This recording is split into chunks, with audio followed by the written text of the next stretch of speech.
Санариптик өнүктүрүү министрлиги Кыргызстанда жол эрежесин бузгандыгы үчүн салынган айып пулду төлөбөгөн айдоочулардын автоунаасын каттоону убактылуу токтотууну сунуштоодо.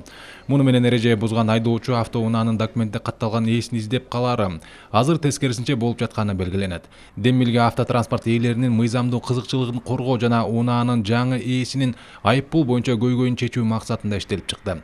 Автоунаанын документтеги ээси бардык калкты тейлөө борборлоруна жана унаа мекемесинин аймактык бөлүмдөрүнө арыз менен кайрылып, транспорту убактылуу каттоодон чыгарып салса болот.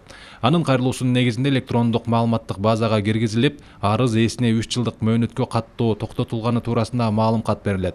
Коопсуз шаар долбоорунун алкагында катталган эреже бузуулардын айып пул жана туумдарын каттоодон чыгарып салганга чейин төлөө зарыл.